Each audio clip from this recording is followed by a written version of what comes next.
Bueno, seguimos en este especial de Canal Capital, la televisión pública de Bogotá, especial Puertas Abiertas a la Paz y la Controversia, analizando el primer año del proceso de paz. Les comenté antes de salir a comerciales que quería preguntarle al doctor Antonio Navarro cómo fue que en medio de esos acuerdos de paz y de la Constitución del 91, al M19, a la ADM-19 se le entrega o se le da, es lo que quiero preguntarle, un noticiero que fue AMPM, que en ese momento, estamos hablando de 1991, 1992, se convierte en una alternativa informativa para el resto de noticieros del país. Cada uno de ellos pertenecía a la familia Pastrana, a la familia López, la familia Turbay. ¿Cómo fue eso, Antonio? Y la importancia de ese hecho. Sí, bueno, la verdad es que no hubo una negociación del noticiero en la etapa de acuerdos de paz. En ese momento la televisión no era privada, toda era pública, pero los programadores eran privados, las canales eran públicos y los programadores eran privados, tenían concesiones. Y era una tradición que los principales grupos políticos, cada uno tuviera un noticiero. Cuando nosotros obtuvimos una votación muy importante a la presidencia de la República en 1990, la candidatura nuestra quedó de tercera, primero quedó el Partido Liberal con César Gaviria, segundo Salvación Nacional con Álvaro Gómez, nosotros estamos de terceros, y cuarto quedó el Partido Social Conservador. Entonces, en esa tradición nos dijeron, bueno, ustedes tienen derecho a un noticiero de televisión. Recuerden que otro noticiero lo tenía el hijo de Enrique Gómez. A 24 horas. 24 horas, era el hijo de Enrique Gómez, entonces los liberales... Mauricio Gómez. Exacto, Mauricio Gómez tenía, el que correspondía, digamos, a la franja que se representaba Álvaro Gómez. Los liberales tenían otro y, bueno, hubo unos periodistas de mucho nivel que se presentaron sobre otra propuesta que fue QAP, que no representaban... María Isabel Rueda, exacto, María Elvira Samper. María Elvira Samper. Entonces, digamos, fue más bien el resultado de los efectos políticos de apoyo ciudadano, de apoyo público, que produjo el proceso de paz. Que yo insisto mucho en ese tema. Tanto o más importante que los acuerdos escritos es el apoyo público que concilia el proceso de paz y los firmantes de la paz. Nosotros conseguimos un gran apoyo público y una de las cosas que se concretó era un noticiero que evidentemente daba una opción de una alternativa informativa y que jugó un papel importante en los años subsiguientes mientras existió. Pero que no fue objeto de negociación. No fue objeto de negociación, fue objeto de... Fue el resultado del apoyo público que recibió... La votación. Fue la votación de la Alianza Democrática. Un reconocimiento a una tercera fuerza política que irrumpía en el escenario, exactamente, en el escenario nacional y se cumplía hacia una tradición, no a una tradición. Yo he estado leyendo en estos días el acuerdo que firmamos y no está incluido ese tema como un acuerdo en la mesa de negociación. Yo creía particularmente que había sido producto de los acuerdos y así lo he dicho en algunas conferencias. Entonces fue respuesta a una tradición, pero hoy de cara a este segundo punto que se habla de democratización de los medios de comunicación, ¿cómo sería eso, León? Pues se ha venido insistiendo en fortalecer la televisión pública. Hay televisión pública muy fuerte en algunos países europeos. Y yo creo que esa es una apuesta. Y la otra apuesta es, bueno, se podría discutir. Un tercer canal que se ha discutido mucho acá, privado, que es el gobierno lo tiene que conceder o que sacar a licitación, que en el anterior gobierno fue una disputa dura ver cómo el uribismo lo asignaba y creo que eso fracasó. Pero ese podría ser una discusión. Yo creo que las FARC, que aquí hay algunas, en ese acuerdo que se hizo algunas manifestaciones en función de acceso a los medios, creo que ese es un punto muy importante. Ya no solo yo creo que para el caso del acuerdo de paz y de las FARC, sino el acceso realmente de la oposición política, el acceso de fuerzas independientes a la televisión. Hoy en día, pues es muy difícil, las grandes multimedias cuestan, bueno, eso es tan monumental el dinero que hay que invertir en eso, que solo lo puede hacer o un gran privado, pues con una cosa muy fuerte, o un público, digamos, el Estado central o Bogotá, por ejemplo, que tiene un presupuesto tan alto que puede invertir en un gran canal, y que pues este canal podría hacerlo todavía más poderoso, porque aquí, es que ahí se juega buena parte de la política, realmente. En el fondo los medios de comunicación pues son determinantes en una cosa que es determinante en la política, y es las imágenes públicas, y es la construcción de candidaturas y la construcción de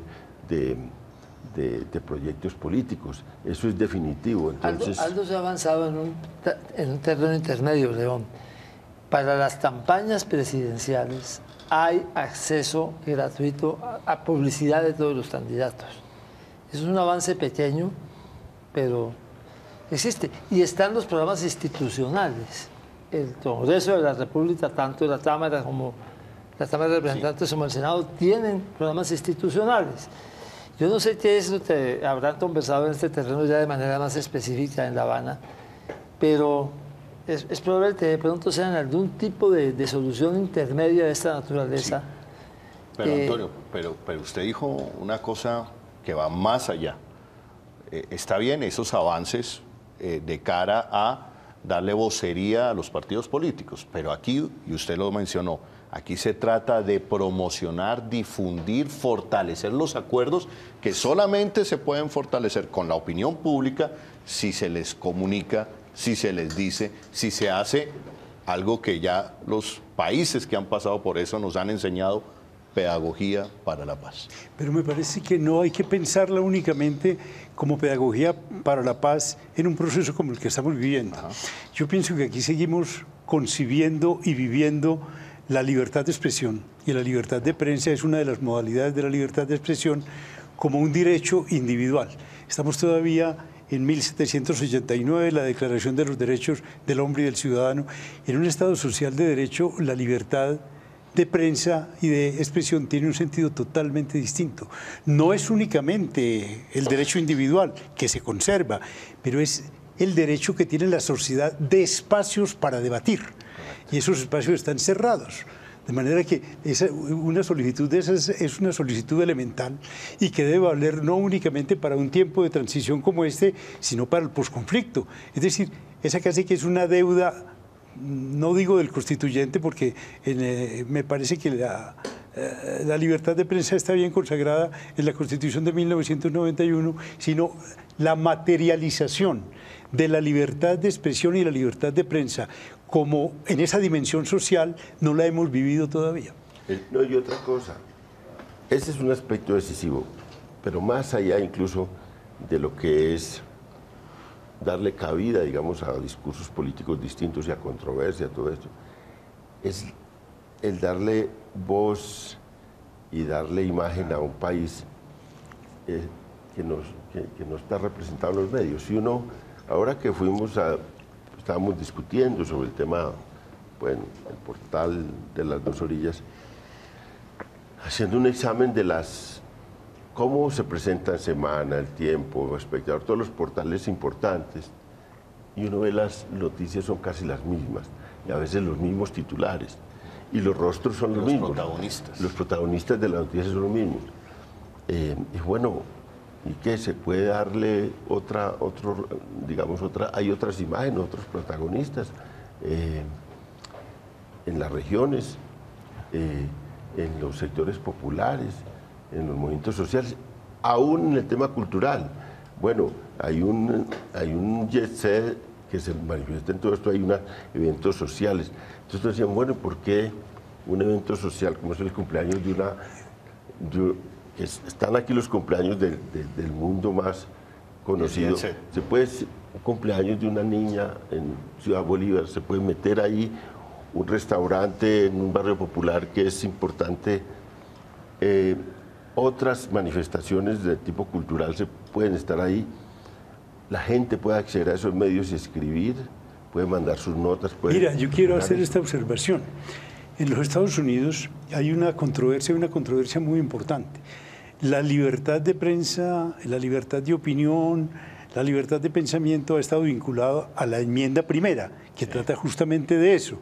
Pero en este momento lo que se pide es que se vincule la libertad de prensa, la libertad de expresión, etcétera, a la enmienda 13ª, que es la que habla de la igualdad. Y para que pueda haber igualdad entre los interlocutores en una sociedad democrática es necesaria la apertura de los medios. Claro. Pero este es un debate de toda América Latina hoy. Correcto, no es solamente ahorita, pero por eso el punto que coloca Carlos es bien interesante. Esto no puede estar sujeto a La Habana. Esto es de la esencia de la democracia colombiana. Es un debate de toda América Latina que se está resolviendo de maneras muy distintas, para que no nos vamos lejos, en nuestros vecinos, ¿no? Claro. Mire la controversia en Ecuador entre el gobierno y los medios de comunicación, o en Venezuela, Argentina. O la manera como ha sido en Argentina. En Argentina se legisló ya, dando espacios en condiciones de igualdad a prensa privada, A las pública ONGs, y comunitaria. movimiento social comunitario. Comunitaria, 3/3. En otros países como en el Brasil o en Chile no se han metido en el fondo en el tema, pero hay la preocupación del efecto. Lo que yo creo es tiene. esto, que es aprovechable esta coyuntura del proceso de paz para exigir, como si fuera un beneficio o una consecuencia propia del proceso de paz, algo que debía hacerse permanente en Colombia. No únicamente esa, la libertad de prensa, sino muchas de las solicitudes que se están haciendo. Ahora hablábamos, por ejemplo, de la política agraria.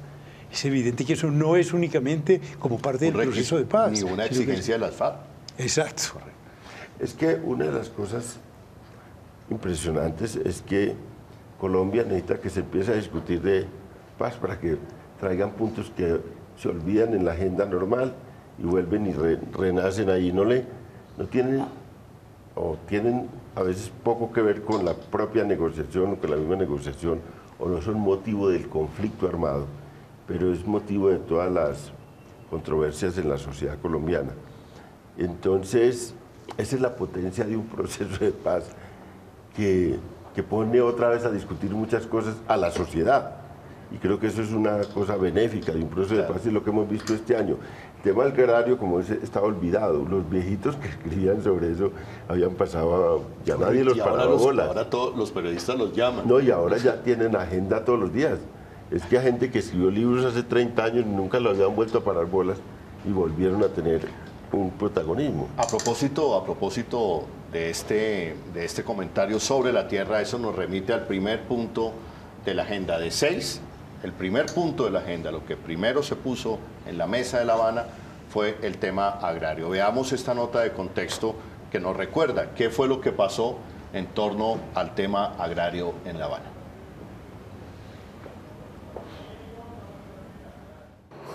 El 19 de noviembre en el Palacio de Convenciones de La Habana se da la primera jornada de trabajo entre las partes, abordando el primer punto de la agenda, la política de desarrollo agrario integral, cuya discusión terminó el 29 de noviembre. Hemos finalizado un primer ciclo de conversaciones directas.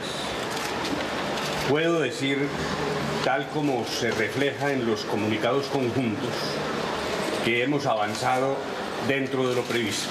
Y además se pusieron en marcha los mecanismos de participación que se discutieron en la fase 1 y están previstos en el punto 6 de ese acuerdo. Me refiero al foro sobre el tema agrario a realizarse en Bogotá. Y así como lo anunció el jefe negociador del gobierno, y mientras se desarrollaba el segundo ciclo en Bogotá, los días 17 al 19 de diciembre, se llevó a cabo el primer foro de participación de la sociedad civil, abordando el primer punto de la agenda acordada. Las propuestas que de allí salieron fueron luego llevadas a la mesa de diálogo en Cuba para que sirvieran de insumo en las discusiones entre las partes. Luego de un receso de fin de año, las partes se encuentran nuevamente el 14 de enero de 2013. Con algunas diferencias, siguieron los diálogos. Para marzo, los delegados de las FARC reciben una delegación de congresistas. Nos mantenemos en el esfuerzo, en la determinación y hacer hasta lo imposible por buscar una salida incruenta al largo conflicto que vive Colombia. Luego de 5 meses de iniciado el proceso, las FARC refuerzan su equipo negociador, incorporando a Jorge Torres Victoria, alias Pablo Catatumbo. Un poderoso refuerzo para esta delegación de paz de las FARC, que está indicándole al país la inmensa voluntad de paz que tienen las FARC. El 9 de abril en Colombia se lleva a cabo la Gran Marcha por la Paz, un escenario donde millones de colombianos le piden a las partes no levantarse de la mesa hasta lograr un acuerdo final y envían un mensaje contundente de respaldo al proceso. Los ciclos pasan y las voces de apoyo al proceso continúan, aunque algunos siguen atacando el mismo. 26 de mayo, las partes, es decir, gobierno y guerrilla, le anuncian al país y al mundo entero que han llegado al primer acuerdo de la agenda. Puedo afirmar con certeza que lo acordado en el tema agrario permite transformar de forma radical la realidad rural en Colombia. Las opiniones no se hicieron esperar sobre este primer acuerdo, pues no se tenía claro a qué se había llegado, pero el 21 de junio se da a conocer en amplitud lo acordado en el tema de política de desarrollo agrario integral. Que necesariamente...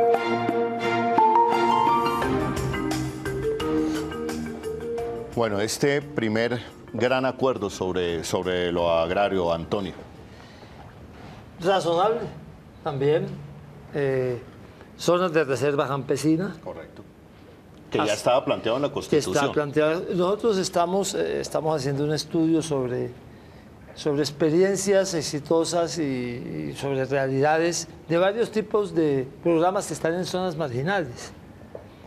Programas de sustitución de cultivos, programas de desarrollo y paz, los del Magdalena Medio, sobre todo, Montes de María, programas de consolidación, como ha funcionado lo de la Magdalena, y estudiamos una zona de reserva campesina, la más desarrollada, la de Yondó, la del río Cimitarra. Y ya lo se encuentra uno en todos los casos, que la ausencia del Estado es bárbara. Por ejemplo, en la zona de reserva campesina de Yondó, allá en el río Cimitarra, no pasan del 20% las familias que tienen familias de nación. Un programa que debería estar en toda esa zona, porque es una zona de gente muy pobre, ¿cierto? Y sin embargo, solamente el 20% tienen los subsidios de familias de nación, teniendo derecho el 100%. Y en general, una ausencia de Estado impresionante. Pero encontramos en Cimitarra, en contra de lo que se dice, un acuerdo entre un señor privado que tiene producción de hamburguesas de búfalo y campesinos que están produciendo búfalos, que están creando búfalos. O sea, sí se puede y sí se puede conseguir. O sea, eso de que son zonas donde no hay Estado, donde la población es toda guerrillera, no. Encontramos zonas muy olvidadas, muy marginadas, igual en Montes de María, igual en tantas otras partes del país, pero además población que quiere y está dispuesta a hacer aún negocios con empresarios privados con tal de mejorar sus condiciones de vida. Doctor Gaviria. Sí, pero todas esas cosas, justamente vistas desde la otra orilla, se convierten en obstáculos. Porque ese fue uno de los puntos más atacados, porque se decía que las FARC lo que estaban pidiendo eran las repúblicas independientes dentro de Colombia. Sí, pero por eso le digo, no hay tal. Claro, no hay tal. No hay tal, pero también volvemos aquí. Es que uno pareciera, si quisiéramos hacer una caricatura de la mesa en La Habana, pareciera que de pronto las FARC dijeran, sacaran y, oiga, mire, yo estoy pidiendo lo que dice aquí en la Constitución. Exactamente. Pero es que algo más, alguna observación. Yo creo que es el único proceso en el mundo donde la insurgencia o el actor rebelde dice, mire, yo pido que se cumpla la Constitución. ¿Sabes una cosa, Holman? Esto le toca a Antonio. Yo he dicho que el M-19 proponía una revolución para que tuviera vigencia la Constitución del 86. Es que lo que pedían era tan elemental, que la Constitución se cumpliera, porque ni siquiera esa Constitución se cumplía. Una buena parte de ese primer punto es la formalización de la propiedad. Los campesinos tienen títulos solamente en el 40% de los casos. Que tengan títulos en el 100% de los casos. La propiedad privada. Que exista la propiedad privada no solamente para los grandes, sino también para los pequeños en este país. Eso es una cosa absolutamente razonable, que haya desarrollo rural, que llegue asistencia técnica, que llegue la posibilidad de créditos, cosas a mí me parece totalmente razonables. Pero entonces se produce el primer ataque. Entonces, el titular era, se piden repúblicas, las FARC piden repúblicas independientes y paralelamente se produce la movilización en el Catatumbo. ¿De acuerdo? Sí. Paralelamente, y se dice, está infiltrada por las FARC la movilización del Catatumbo, ve que no quieren, lo que se quiere es que el primer laboratorio de reserva campesina sea el Catatumbo. Es que el argumento del uribismo, que ese punto es un punto muy crucial para ellos, es porque el apoyo de ese sector es más un apoyo de sectores del campo, de los ganaderos, palmeros, bananeros. Entonces era un punto muy duro. Entonces decían, se está negociando. ¿Cómo se van a negociar con bandidos el tema agrario? Y de va a salir es una cosa contra la gran propiedad, va a salir es una cosa contra el empresariado del campo. Y una cosa muy interesante, porque lo que defendió, digamos, las FARC al principio de manera muy radical era un modelo económico agrario basado en la pequeña y mediana propiedad. Pero cuando empezaron la discusión, dijo, no, pero hay cosas que no es posible producirlas en pequeña y mediana propiedad. Hay desarrollos agrarios más industrializados que necesitan o empresarialmente una inversión más grande. Entonces los de la FARC dijo, bueno, sí, un modelo mixto.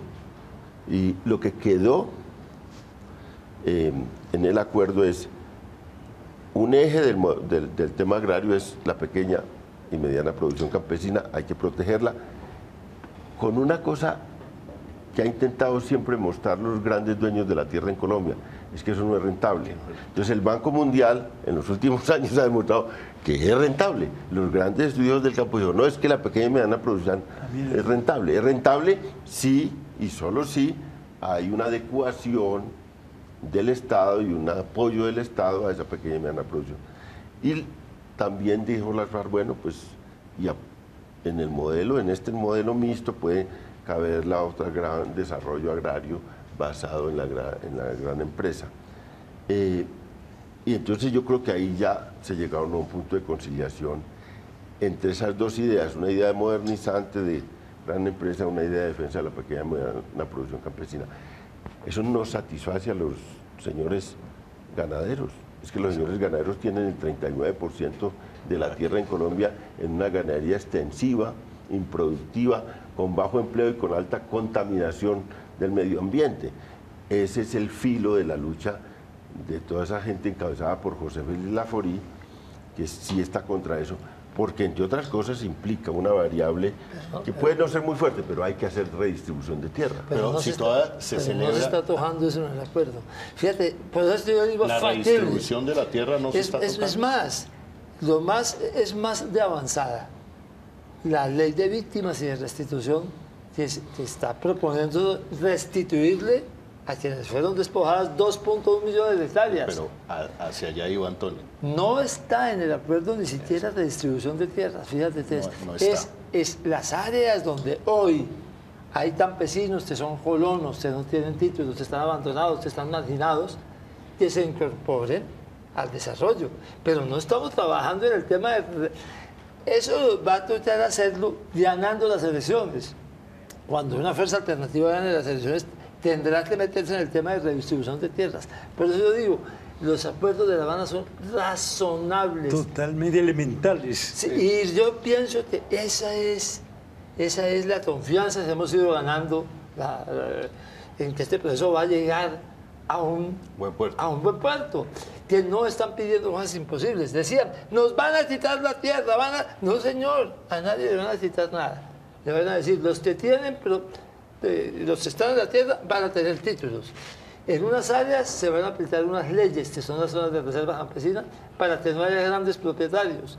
Pero donde ya hay población campesina, donde ya hay población que tiene uso de la tierra. Pero Antonio, ahí cómo se hace, el problema es quienes no tienen títulos de tierra y fueron expulsados de las tierras, que hoy hablamos de 4 millones de colombianos desplazados, y tú hablas de la ley de restitución, pero el informe de Human Rights Watch nos dice que solamente en 2 años de vigencia de la ley o en 1 año y medio, solamente una familia ha retornado a su tierra. Sí, ¿Cómo hacemos con que los no sea señores? uno y no 100, es lo mismo. ¿Cómo hacemos con los señores que celebran en este país con champaña el comprar la hectárea 1 millón Sí. en posesión? Ahí tú dices que solamente cuando eso se soluciona, cuando sea gobierno una fuerza alternativa. Yo no sé, bueno, no, ahora hay que reconocerle eso al gobierno de Santos, que expidió la ley de víctimas tierras de y de restitución, que se está haciendo un esfuerzo por restituir. Es decir, eso no se puede negar. Pero que me hay un parece a mí esfuerzo. que faltó claridad, que ha faltado claridad en esto, porque se quiso enviar el mensaje, y mucha gente lo entendió así, de que esa ley de restitución de tierras era una ley de reforma agraria, cuando lo que pasa es que no hay nada más elemental que esto. Para eso no hay que hacer ninguna revolución en ninguna parte. Que lo que es mío y me lo han quitado me lo restituyan. Claro. Eso es una cosa que es completamente distinta del segundo problema, que es la redistribución de tierras. Yo estuve mirando unos estudios que han hecho en la Universidad de los Andes sobre concentración de la tierra, y hay un aumento en la concentración de la tierra después del 2007. Correcto. Pero es clarísimo el cambio de la reforma agraria sí ha habido. Contrarreforma. Aquí hicieron los El tema paramilitares. es ineludible. El tema es ineludible porque hay 2 cosas, digamos, que hace parte de todo el proceso en el mundo de grandes acumulaciones de capital que están invirtiendo en minería, en industrias extractivas y en tierra. O sea, los chinos están comprando el mundo, las grandes empresas norteamericanas están comprando los grandes poderes en Europa. Hay una demanda de tierras en el mundo. Es una cosa que está aquí en Colombia, porque lo que se acusan y toda la discusión sobre las inversiones en el Guainía y sobre la Altillanura y sobre Río Paila, todo lo que eso, los escándalos que está habiendo es que hay una disputa por la tierra. Y hay una acumulación, lo que dice Antonio, mayor ahora, que ya es mucho porque la concentración de la tierra colombiana es muy grande. Nosotros tenemos el Gini, que a uno le parece... Coeficiente es como del 58, Sí. 0.58. ¿Sabe cuánto es en las zonas rurales? 0.87. Es una barbaridad, es un escándalo. Eso es el más grande concentración, índice más grande de concentración. 0.87 y No, subió eso es punto y medio. escandaloso, después del escandaloso. 2006. Pero esa para mí y para algunos analistas es la espina dorsal del proceso de paz. Pero en el acuerdo sí se habla de banco de tierras. Ah, sí. No, y en el proyecto de ley que tenía el gobierno, que lo aplazó para presentarlo, esperando las negociaciones de La Habana, ahí se decía, por razones de interés nacional y por razones de producción, se puede avanzar en procesos de expropiación con indemnización, obviamente, es comprando Como está en la tierras a la gente. Constitución. Entonces, eso va a ser una cosa obligatoria, porque bueno, ya hoy en día no hay tierra, ya la tierra está en disputa. Antes había menos gente para mucha tierra, ahora hay Pero, mucha gente. León, fue más audaz y fue más adelante la ley de reforma agraria de Carlos Lleras Restrepo. ¿Entiendes? Eso es lo que yo digo. La FARC se ha venido a concesiones factibles, razonables, que nadie puede decir que son exageradas. Por eso Chicoral. Claro, por eso Chicoral. Que son exageradas, de ninguna manera. Por eso es que yo digo, hombre, este proceso va por buen camino. Porque no es una guerrilla que quiera grandes cosas en la mesa, ni un gobierno que pueda concederle grandes cosas. Las grandes cosas se ganan en la etapa posterior, participando en política, convenciendo a las mayorías. Pero, Antonio, hay una cosa que es excepcional, es que en la coyuntura están confluyendo 2 cosas. Una cosa es la Mesa de La Habana y otra cosa las exigencias de reformas que hay aquí en la sociedad independiente de La Habana. Porque el paro agrario fue una cosa que le hicieron campesinos muy lejanos a todo ese proceso de conflicto armado. Los boyacenses, pues es una gente sobre todo todas de las zonas que se hizo, es una zona muy distante a la esencia del conflicto. Todos los cultivadores de papa y los de la zona cafetera, toda esta gente que se ha levantado, los arroceros, todo esto. De manera que hay dos cosas paralelas. Una es La Habana y otra es que el campo mismo está en una demanda de cambios y de transformaciones en los propios campesinos. Sí, por eso vuelvo yo con mi punto. Es decir, que esta coyuntura es aprovechable para hacer muchas reformas que el país necesitaba sin proceso de paz. Alguien decía que verdaderamente si el presidente Juan Manuel Santos quiere tomar el tema de la paz por los cachos, por los cuernos, se lanza a una reforma agraria. Se lanza a hacer la reforma agraria que tanto ha necesitado el país, mucho más allá de la restitución. Ahora, eso siempre necesita, ¿cuál es la gran dificultad? Que eso, cuando se va a hacer reformas que pisan callos, que lesionan intereses poderosos, pues el proyecto se vuelve un proyecto reformista banderizo. No puede darle gusto a todo el mundo. Tiene que aliarse con unos que están por esas reformas y enfrentarse a otros que están en contra de esas reformas. Eso es lo que le falta a Santos, que Santos no es capaz. Santos siempre estaba bregando a darle gusto a todo el mundo. Y en este caso tenía que coger una bandera de reformas, tenía que conseguir unos aliados para esas reformas y tenía que enfrentarse a una gente durísimo que se va a poner a las reformas. Eso implica una gente con realmente un espíritu reformista profundo para responderle a la sociedad. Esa es una gran interrogante con Santos. El ministro de Agricultura, el actual, no es un buen mensaje, ¿no?, para algunos sectores. Bueno, es que esos son los mensajes contradictorios. Este señor fue el nombramiento más desafortunado que se pudiera hacer. Yo sinceramente creo que este no es un gobierno reformista. Okay. Este es un gobierno que escogió el tema de la paz para pasar a la historia. El presidente Santos quiere pasar a la historia como el hombre que le puso fin en una negociación al conflicto armado colombiano. Y mientras más barato le salga, mejor. Pero ¿qué paz es una que se logra sin reformas? Pues ¿cuál es la reforma fundamental? La reforma fundamental es la posibilidad de participar en política y de que todo... ¿Es lo que está pasando? El modelo de desarrollo fracasó. Y las reformas parciales que se han intentado todas han fracasado. Claro. La educación y la justicia, por ejemplo, son ejemplares. Pero eso es fundamental. Hay un modelo de desarrollo que se adoptó hace 25 años. Que estaba sobre el principio de que todo lo privado era mejor que lo público. Correcto. Y había que privatizarlo todo. Y que había que hacer las grandes aperturas porque una sociedad que se estaba desarrollando hacia adentro no podía superar sus problemas de eficiencia. De manera que para poner a competir a todo el mundo había que hacer las grandes aperturas. Uno y otro están sometidos hoy al escrutinio y a la oposición cada vez más grande del país. La salud como negocio, ya no es, todo el mundo está en contra de eso. Hasta los que ejercen el servicio de salud. La educación, cuando hicieron meter a la empresa privada a las universidades públicas, los estudiantes salieron a la calle con el respaldo de toda la población. Por primera vez en las encuestas, los TLC son impopulares. Y ninguna de esas reformas se ha podido hacer. Y difícilmente ¿qué es lo que pasa? Hay un modelo de desarrollo agotándose. Es mejor que no ¿Cómo se va a reemplazar? Usted va a pedir a Santos que reemplace el modelo de desarrollo, sería pedirle peras al olmo, ¿no? El reemplazo del modelo de desarrollo lo tienen que hacer las fuerzas alternativas. Y eso es lo que está en discusión, también puesto sobre el tapete. Por eso me ha parecido a mí que es tan importante desligar una cosa de la otra, a pesar de que el mismo gobierno ha tenido mucho interés en mantenerlas ligadas. A los que no estamos con Santos nos ubican como enemigos del proceso de paz. Yo soy el primer amigo del proceso de paz, pero pienso incluso que el posconflicto estaría mucho mejor manejado por un presidente diferente a Santos. Con una fuerza alternativa, como dice. Meto simplemente esta anécdota. Yo he estado haciendo charlas o debates o controversias sobre el tema de la paz en muchas universidades.